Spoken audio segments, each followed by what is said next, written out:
Urdu light کے معزز دوستو السلام علیکم۔ دوستو بنی اسرائیل کے زمانے میں ایک مرتبہ قحط پڑ گیا، مدتوں سے بارش نہیں ہو رہی تھی۔ لوگ حضرت موسیٰ علیہ السلام کے پاس گئے اور عرض کیا، یا کلیم اللہ تعالیٰ سے دعا فرمائے کہ بارش نازل فرمائے۔ چنانچہ حضرت موسیٰ علیہ السلام نے اپنی قوم کو ہمراہ لیا اور بستی سے باہر دعا کے لیے آ گئے۔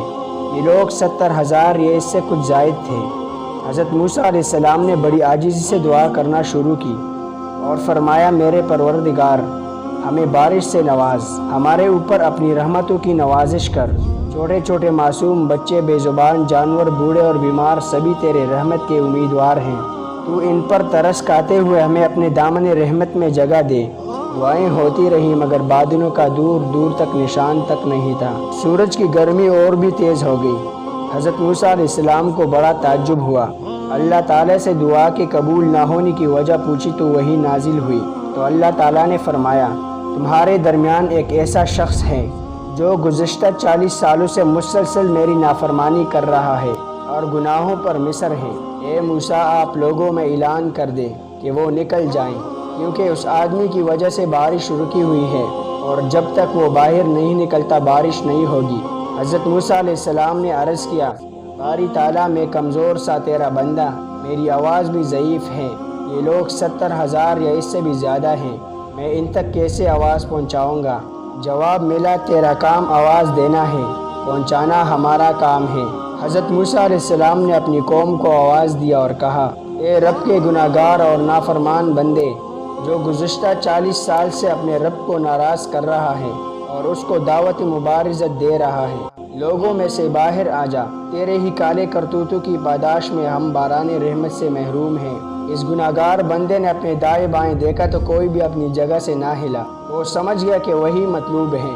سوچا کہ اگر میں تمام لوگوں کے سامنے باہر نکلا تو بے حد شرمندگی ہوگی اور میری جگہ سائی ہوگی، اور اگر میں باہر نہ نکلا تو محض میری وجہ سے تمام لوگ بارش سے محروم رہیں گے۔ اب اس نے اپنا چہرہ اپنی چادر میں چھپا لیا، اپنے گزشتہ افعال و اعمال پر شرمندہ ہوا اور یہ دعا کی، اے میرے رب، تو کتنا کریم اور بردبار ہے کہ میں 40 سال تک تیری نافرمانی کرتا رہا اور تو مجھے مہلت دیتا رہا، اور اب تو میں یہاں تیرا فرمانبردار بن کر آیا ہوں۔ میری توبہ کو قبول فرما اور مجھے معاف کر کے آج کی ذلت اور رسوائی سے بچا لے۔ ابھی اس کی بات پوری بھی نہیں ہوئی تھی کہ آسمان بادلوں سے بھر گیا اور موسلادھار بارش شروع ہو گئی۔ اب حضرت موسیٰ علیہ السلام نے دوبارہ عرض کیا، یا الہی، آپ نے بارش کیسے برسانا شروع کر دی؟ وہ نافرمان بندہ تو مجمع سے باہر نہیں آیا۔ اللہ تعالیٰ نے فرمایا، اے موسیٰ، جس کی بدولت میں نے بارش روک رکھی تھی اسی کی بدولت اب بارش برسا رہا ہوں، اس لیے کہ اس نے توبہ کر لی ہے۔ موسیٰ علیہ السلام نے عرض کیا، یا اللہ، اس آدمی سے مجھے ملا بھی دے تاکہ اس کو دیکھ لوں۔ تو اللہ تعالیٰ نے فرمایا، موسیٰ، میں نے اس کو اس وقت رسوا اور خوار نہیں کیا جب وہ میری نافرمانی کرتا رہا، اور اب جب کہ وہ میرا مطیع اور فرمانبردار بن چکا ہے تو میں اسے کیسے شرمندہ اور رسوا کر سکتا ہوں؟ وہ ایک گناہگار اور نافرمان شخص تھا اور اس کی بدولت بارش کا نزول نہیں ہو رہا تھا، اور چند کو چھوڑ کر تمام امت ہی گناہگار اور غفلت میں ہو تو پھر کیا حشر ہوگا۔ سورۃ الجن آیت نمبر 16 میں رب تعالیٰ نے سچ فرمایا ہے، لوگ اگر راہ راست پر سیدھے رہتے تو یقیناً ہم انہیں بہت وافر پانی دیتے۔ تو دوستو، ہمیں بھی چاہیے کہ ہم گناہوں کو چھوڑ کر رب تعالیٰ کی دربار میں توبہ کر لیں تاکہ اللہ تعالیٰ اپنی رحمتوں سے ہمیں محروم نہ فرمائے۔